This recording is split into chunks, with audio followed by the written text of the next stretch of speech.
I don't even know what episode this is. We didn't make a I chart, think we're did 153. I think we're 154. 154. Check the episode number department. We're off to a rip-roaring start today, aren't we? We are. That's for those that are listening, we're trying a new recording program, so we're more excited to try the program than we were to prepare ourselves for the episode, I guess. I've got 152 is the last one, so this is 153. Welcome to episode 153. Again, proving that I'm terrible at remembering little things. That's right. So other than that, how's your memory is still terrible? Otherwise, how are you doing? I'm quite well, actually. Yeah. Quite well. This is obviously a remote podcast. I'm still in Arizona. Mm-hmm. And you are obviously in Massachusetts. That's right. I have done absolutely nothing here as far as project car updates go. Okay. For apologies in advance, other than wash my daily driver and visit my Sapporo. Okay. But I haven't driven it or worked on it, so I have had almost zero car life in the past week, so I don't have a lot to update the podcast listeners with as far as my own stuff. What about yourself? Well, I put up the video of doing the Coney heavy tracks. Yes, I saw that. I started to do the video of doing the trailing arm bushings. I started that this morning. Okay, as far as editing, you mean? Yeah. Excellent. But I haven't really done much else. Okay, so Project Car Updates is not going to be the main thing today, huh? No, because we pretty much covered them all last week. Yep. I do know, I looked up a couple things. Apparently, in crazy new car news, okay, that Tesla is in trouble for calling the Tesla Model 3 the safest car ever. Yes. And yeah, the government's no, you can't say that. That's not gone well for them, that's for sure. Yeah. Also, they're having rust-through issues, I heard. That's what I saw. These cars are not that old, and, the rocker panels are rotted off. It's almost like they were designed and built in California, and they forgot about the Rust Belt. Yeah. Well, people drive these things in the snow because they're so good in the snow. Well, they just drive in the snow because if you buy one, you can't afford another car. That's true. But they are all-wheel drive, and then I know there was a bunch of things with the big winter storms we had last season, people driving them in the snow and getting upset that they weren't very good in the snow. Because they have super summer tires on them? Yeah, exactly. They still had summer tires. Yeah, as we've learned, and we've talked about many times in the podcast, that summer tires will not get you anywhere in the wintertime. No, not at all. I am looking up that stuff right now as well. But, yeah, and then I know, there was... you know what I did do? I posted to Instagram about the Cadillac. I put the seatbelts in finally. Oh, you did? Actually, I did see that. Yeah. So it took me a little while. I mean, they were back. I've had the seatbelts for a month, but it took a while to get the little pieces I needed. So there's these little tiny plastic bases that bolt or screw into the top of the seats. And they were completely missing on the car that we have, so I didn't even know that I needed them. And I noticed they were there on the junkyard car, so I grabbed them, but they were tan.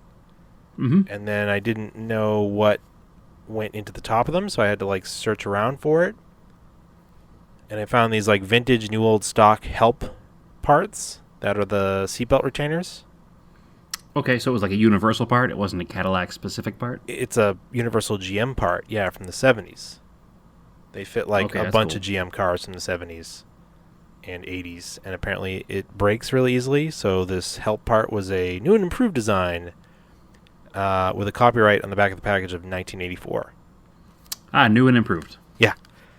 But they were black. So I think I talked about this. I had to find the right color to match them. And a friend of ours had an extra can of the Sem Maroon. I thought it might be close, but it was not.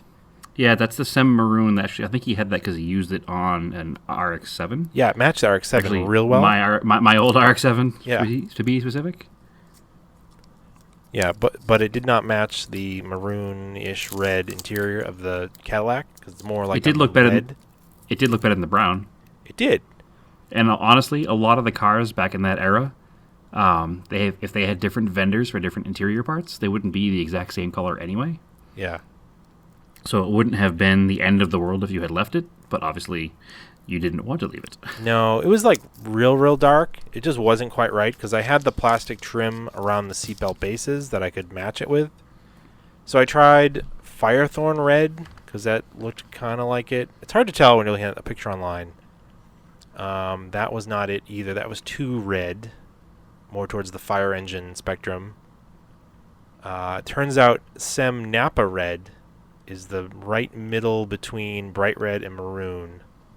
And it pretty much matched the factory trim piece spot on. And once they're in there, they look way better not being tan. Napa as in you bought it at Napa? Or No. Napa as in that's the name of the color? Like Napa Valley red. Okay.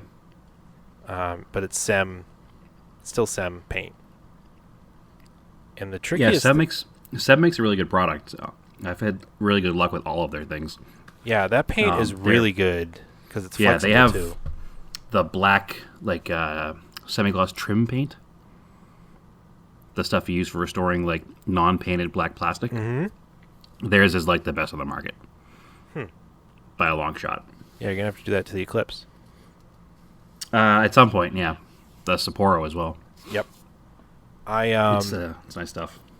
I wasn't sure, so I think, according to the instructions in the back of the package, I have these retainers facing like backwards. They kind of have like an angle towards the back. Yeah, they are backwards. I looked up a Really? picture earlier today. Yeah. Seems like they go that way. No, there's a picture of a Cadillac from the brochure back in '75 that I managed to find that shows them facing the other way. That's like OCD annoying because they It's- like angle forward over the seat and they just don't look right. It's supposed to keep it off the seat, so it doesn't wear the seat. Is my assumption of why they're like that. Because actually, the way you have them set, it like runs across the seat. So every time you pull the belt, it's going to pull against the leather. So I assume the main function of those is to keep it off of the leather when you pull it like that. Well, it's weird because when you get in the car, you pull it up and over your shoulder, and then it keeps them nice and low over your shoulder and not scratching against your neck. Like they That's feel how really it fits comfortable you. that way. Yeah, for you. It's probably different for every passenger in the car, depending on how long that torso is. Weird. And it happens to work for you. But looking at all of them, and then looking at all of the other Cadillacs of that era and GM cars of that era, all of them stand up towards the front of the seat and hold it above the seat.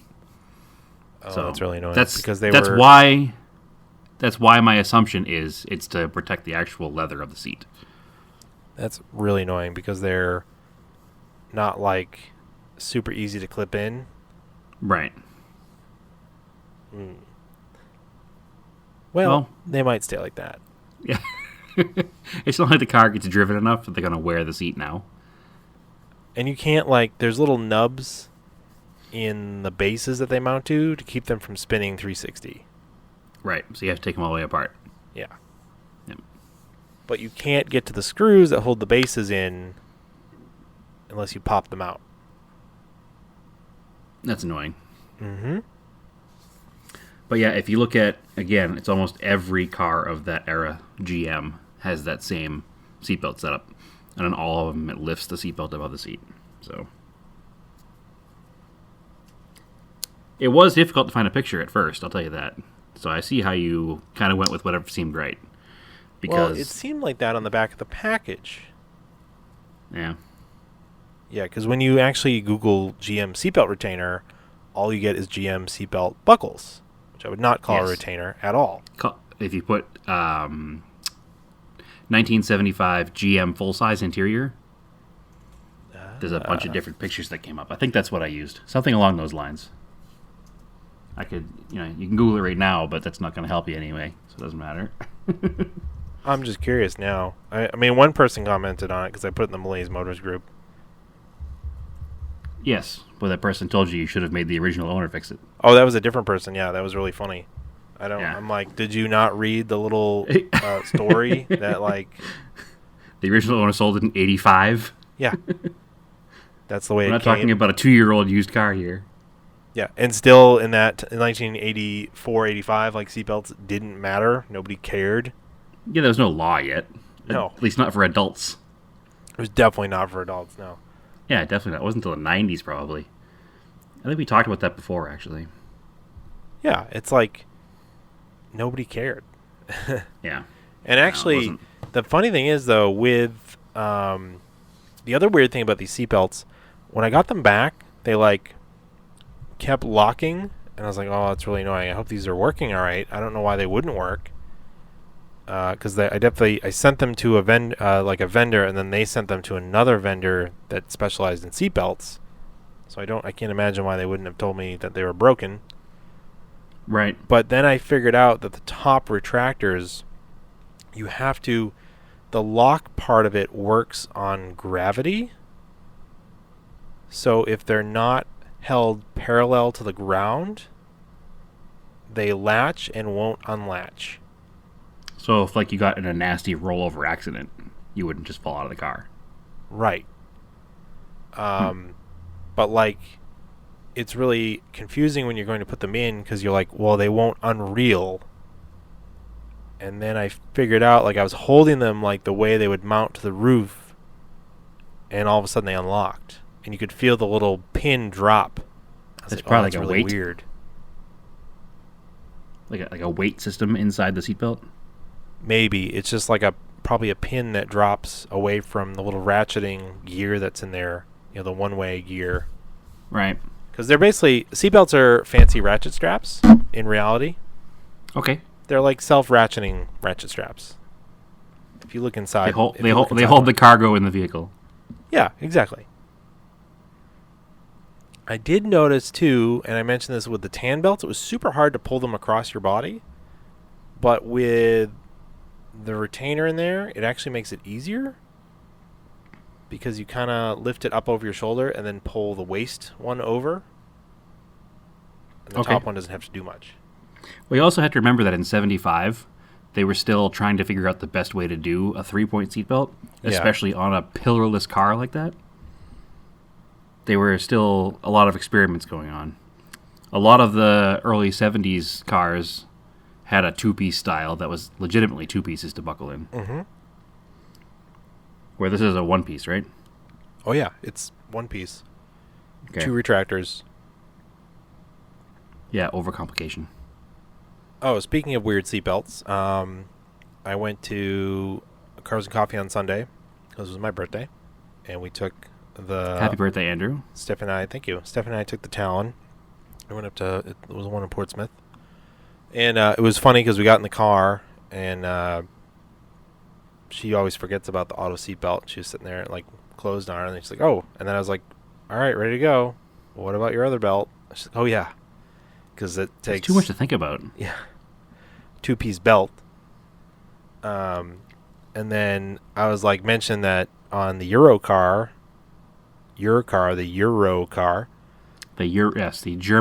German Eclipse.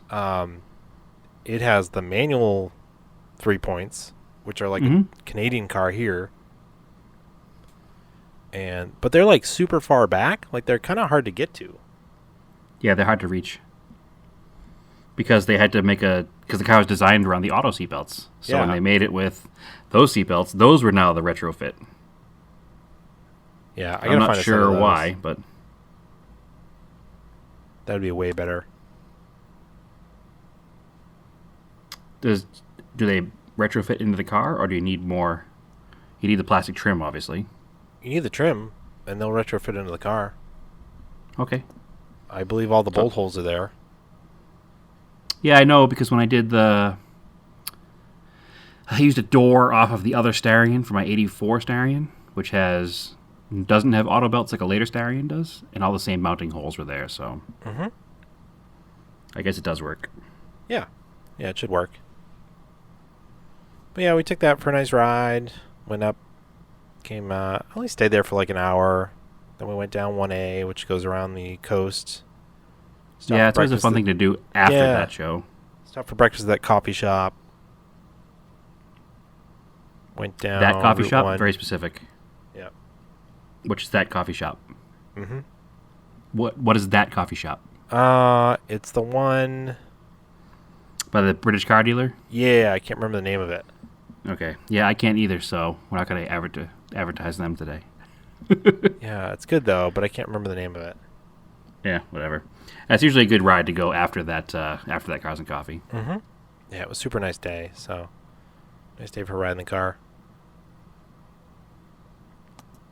Excellent. But you haven't had any, there's no Cars and Coffees out there, or it's too hot? The problem is it's summertime right now. Yep. So summertime in Arizona is kind of like wintertime in New England. Right. Just not as miserable. So if the old cars have air conditioning, you'll see them out and about. But if the old cars don't have air conditioning, they're parked until September-ish. So next month, everything starts kicking back in again. There have been a few Cars and Coffee things, a few weeknight, cruise night car show kind of deals. I just haven't had a chance really to go yet. Unfortunately, my only vintage car that I own that's out here so far is stored an hour away. Mm-hmm. So for me to go get the car becomes a project. So if I'm going to get the car, I have to drive an hour out and an hour back. And then I've been doing the Uber with my Volkswagen. Mm-hmm. And we can't leave 3 vehicles at the apartment complex. Right. Because obviously limited parking here. We have 2 parking spots. So if I want to then Uber again after driving the old car, I need to drive an hour out and an hour back again. So it's been a little bit inconvenient as far as that goes, to say the least. I'm going to try to go to something this weekend. I was looking earlier today. There's a couple of local events this weekend. So hopefully I'll be able to hit at least one of those, because I am kind of jonesing a little for an event, which is why I'm stoked to be home next weekend for our Cars and Coffee with the Southern New Hampshire Cars and Coffee. Oh, yeah, people. that's right. You'll be home again. Yeah, I'll be home again for that. So that's good. The Uber? You're like 1,000 years old? I am, yeah. How does the Uber work, Brad? Tell me how. So right after I said it, I knew I was going to get crap for it. But, so because I've been Ubering, I don't want to leave my car an hour away, because now that's my source of income. Right. So it's been a little tough to do the things that I want to do at the moment. No big deal. It's all a means to an end, and everything will change as soon as it can. You know what I mean? Any weird Uber stories? No, nothing. No, totally normal. It's been totally normal and awesome. And now that I say that, I'll go out tonight and there'll be a huge issue. But I had way more problems Ubering in Boston than I've had here. The people here are just so much more laid back, and they just don't care. Also, it's a grid, so it's super easy. Yeah, are you learning it that way? Yeah, for sure. Yeah, everybody gives addresses here, it's at 40th and Thomas, because everything has a cross section, has a cross intersection, which makes it so easy to know where you're going. So, I'm going to, the restaurant. Even if you fit the name of the restaurant, if you know what street it's on, I can get there without even thinking about it. So it's certainly working out well. That's I'm not cool. sure what noise that just was. I didn't hear it. Oh, that's good. Some weird noise came through my headphones, so hopefully it doesn't go through the recording. It probably shouldn't, because it went through my headphones. Sorry, little on-air fixing of the problem. Apologies. Apologies. This episode is weird. We're monitoring some things, and we're a little distracted by what's going on. If it works out well, a little behind the curtain. We've tried a couple different things that people suggested to us. This is just another one that we're trying, because the last couple ones just haven't worked, and the only thing that's been reliable has been to record directly from our Google call. Right, which and that's the way the last couple episodes have been. Yeah, and it gives me that phone call quality, and we're trying to make that better. We're trying to make that sound like you're sitting here in front of me. Right. So that's why this episode might not be as good as the others or as long as the others, because we're kind of doing it as a filler to learn a new technology here. So. And then you'll be back next week, and we'll just record a couple and have a couple in the can, and then we can. Yeah, for sure. Actually, we're gonna have my dad in to talk about the actual event of Mistlewood that I kind of touched on a few episodes back. Oh yeah, you posted that wagon. Yeah, I did. I want to make sure. I'm trying to post one every week or so, just at least until he comes on to talk about them. So I'll have a bunch in the can to show what he's talking about once he's talked about them. So, but yeah, that wagon was ridiculous. That is possibly the prettiest wagon I've ever seen. Yeah, for those who haven't seen our Instagram page, go check it out, or it's on our Facebook page. It's a 1961 Chrysler Town and Country. And I feel like there was another name before it, like a New Yorker. Excuse me, it's a Chrysler New Yorker Town and Country. Mm-hmm. So the New Yorker was the big Chrysler at the time. It had the canted headlights and the big fins and the wraparound windshield. And it was just this very ornate, very late 50s, early 60s American. And then the Town and Country was the station wagon version of the New Yorker. So it was a Chrysler New Yorker Town and Country. So it's a pretty long name, which they made 700 of that year, which I thought was a pretty low number. Yeah, a very low number, to be honest with you. Yeah. And the fact that one exists in that actually super nice condition. I mean, it's been restored, obviously, but it's pretty amazing that it exists. Well, that would be an unusual car to save, because then it was a wagon. Yeah, it was a wagon. It was a family car. Right. It wasn't anything special by the standards of the day. So it kind of was, that particular car. It was 9 passengers.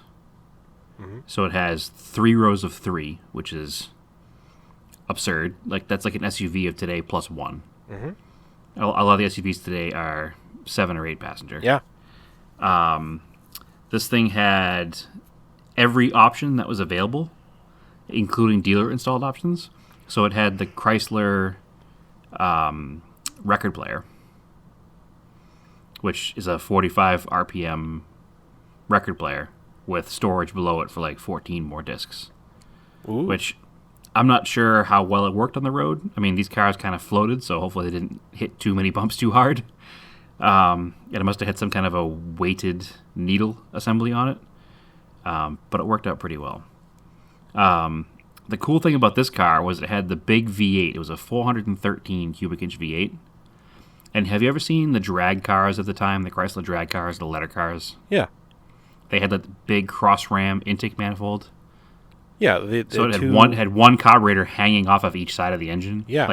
Well beyond the valve covers. Yeah. So it had that factory. So it had twin 4-barrel, I think they were Carter carburetors, that were on 14-inch runners. Whoa. Yeah. So that meant that this 1961 station wagon was a 375 horsepower, 495 foot-pound V8. Yeah. That's like a muscle car, pretty much, in wagon form, before the muscle car war was really even a thing. Mm-hmm. 375 horsepower in 1961 was a big number. That wasn't anything to scoff at. I mean, it weighed 4,500 pounds, but even at 4,500 pounds, that probably moved along pretty well. Well, yeah. Yeah, I was going to ask how much it weighed, but... Yeah. So, 4,500 pounds. That's not even that much, really. For a car that size, probably not. I mean, I don't know how long it is. It's pretty damn long, I can tell you that. There's no safety equipment in it. That's why it doesn't weigh that much. Yeah, just a big hollow metal box. Yeah. But that car brand new was just shy of $5,000 in 1961 money. Wow, that's really expensive. So it's like $42,000 today. Mm-hmm. I did the conversion when I was looking the car up before, but which is inexpensive for a luxury SUV. Top of the line luxury SUV, that would be considered almost an entry level luxury SUV at this point. You know, it would be like a top of the line Mazda CX-5 maybe, but a bottom of the line, I don't know, BMW X1 or something. Not even a big SUV, and certainly not something that carried 9 passengers with almost 400 horsepower. No. I mean, that number is still like if a car is 375 horsepower today, that's still like that's a quick car. Like that's still a big number. It's not like 150. You know, back then a common car in the late 50s, early 60s was what 150 horse for your average everyday car.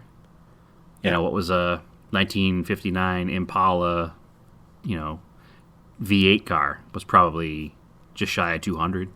Well, it's surprising, too, that someone would order the wagon with the biggest V8.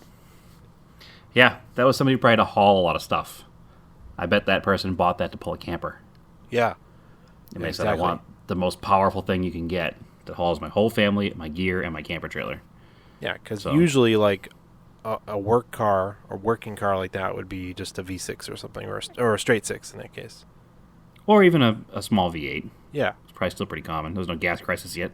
People still wanted V8s. The cool thing about it is, though, is that particular V8, Chrysler dubbed the Golden Lion. Yeah. And if you look at the side of the car, there's a leaping golden lion in the aluminum trim below the driver's arm, if you put his arm like on the window. Yeah, that's pretty cool. Yeah, it's a really neat car. It's not a car I'm really familiar with. I'm familiar with the basic styling of the car because that was the Virgil Exner, like, crazy experimental Chrysler styling period because they were trying to set themselves in a different light as, you know, the GM and the Ford cars. Chrysler had some pretty wild-looking cars in the 60s. I mean, a lot of them are really pretty, though. There were some really pretty ones and some really ugly ones. Yeah. But now, through, like, the eyes of history, they're all way more visually interesting than what was being put out by the other manufacturers. Exactly. Not to discredit the other manufacturers. They made a pretty car. But the Chrysler stuff, that Virgil Exner stuff, there was a lot more going on. There was a lot more style put into them, I think, versus the other cars had a lot of ornate fins and chrome and stuff, but they stuck to the traditional layouts of headlights and grills, and Chrysler kind of was like, well, if GM makes 2 headlights go side by side and Ford makes 2 headlights go up and down, let's take 2 headlights and put them at a 45-degree angle on each side. Yeah, still working around the standardized headlights. So. Yep. And a lot of them had like a floating grill design. Like they had a big open bumper, and then they'd have chrome buttons that were attached to some kind of a black mounting point in the back, so it looked like all the buttons just kind of floating in midair. Chrysler just kind of went a little over the top to differentiate themselves from GM and Ford at the time, and the designer Virgil Exner was the guy who did that. You know, Harley Earl was GM's famous designer in era, and Chrysler had Virgil Exner, who just kind of took the ball and ran with it, and I don't think they became the number 1 sale car, so it didn't last very long. But then they kind of went more conservative into the mid-'60s. Mm-hmm. But it's neat history if you look them up. Actually, maybe we could do an episode of that in the future about the different car designers of that era and what they were trying to accomplish, because they did a lot of different things then with the whole jet age and trying to make cars look quote unquote European, and right, be an interesting thing to talk about. Anything else? No, like I said on the get-go, I don't have much this week because I haven't done much. Oh, you know what? I saw Once Upon a Time in Hollywood. Okay. There's a lot of cool 60s cars in the background of that movie. Okay. Like I didn't know it was a period piece. Yeah, it's period. So like the main 2 characters, Brad Pitt's character drives Leonardo DiCaprio's character around. I'm not spoiling it or anything. It's all in the posters or anything. He drives I think it's like a 67 Cadillac coupe. Okay. Drives him around, and then of course Brad Pitt's character is like a stuntman in the mid 60s. So like his car is like a ratty Carmen Ghia convertible. Oh, that's cool. That's probably a little souped up because it sounds like it, and he kind of rips it through Los Angeles in one scene.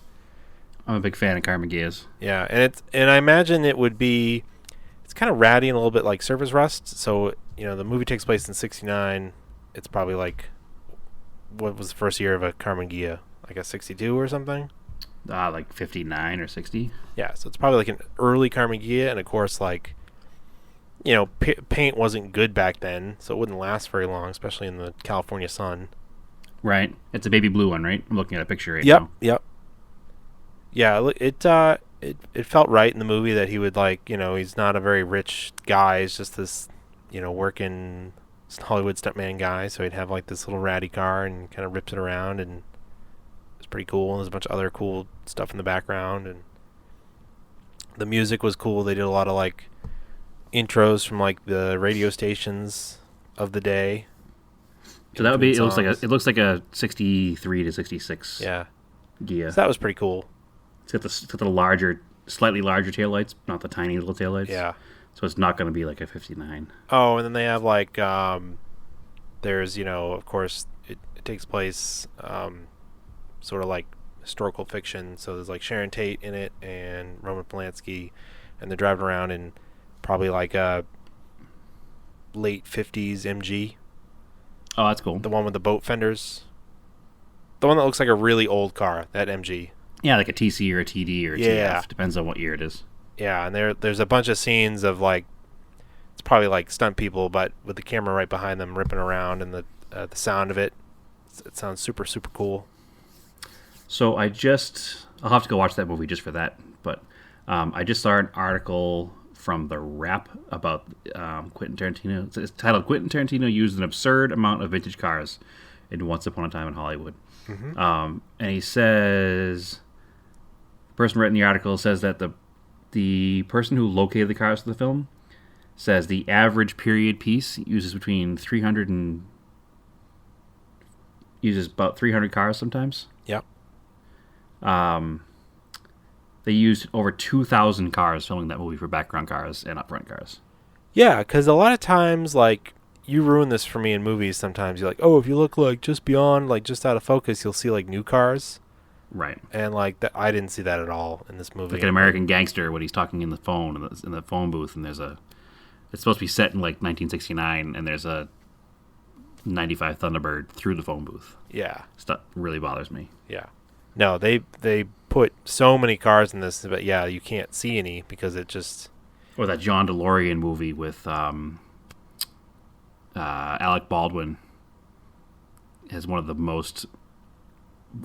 worst errors in any movie ever when it comes to cars. Yeah. Because it's a movie about John DeLorean, and he's showing a film to these Pontiac executives, and they're like, well, what is that? And he's like, that, folks, is the new GTO, and it's a film of like a 66 Catalina driving around. Oh, that's pretty It just bad. makes me super angry because that's such a major detail in the And that movie. should exist for them to put in there. There's definitely period films of a 64 GTO driving around. Like, it was such a big deal when it came out. Yeah. And I've seen videos of that, but it was just film of a 65, 66 Catalina.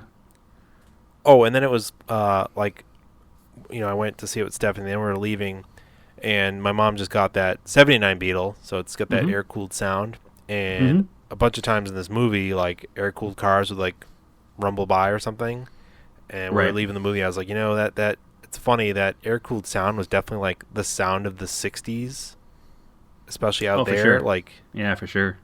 I mean, it's honestly, it still is here. Not a day goes by here in Phoenix that I don't see, I'd say, 5 Beetles. yeah. Because they're still daily driven out here. Occasionally, because I'm on a busy street here with the windows open in the summertime, you'll hear an air-cooled car go by, occasionally. Yep. But yeah, it's definitely like that air-cooled sound is so unique. But like, it's really important that like there's certain spots where the character's on a street and the car goes by and you hear it and you're like, oh, that would be the sound in the 60s, right? Yeah, for sure. So I thought it was a cool movie, but this is a movie podcast, but Well, it's a car podcast, and it's a lot of cars in the movie. Yeah. Reading a little further into that thing, do you know why he used the Carmen Ghia? no, So, do you remember the last time Tarantino used a Carmen Ghia? I don't. Kill Bill. Oh, I don't remember. Uma Thurman drove it in Kill Bill 2. Oh, yeah, I don't remember. Probably like a hot second. The same baby blue color. So that's what the car is a reference to, is it's a callback to that movie. And I guess the one used in that movie, they had a Subaru engine in it. Ah.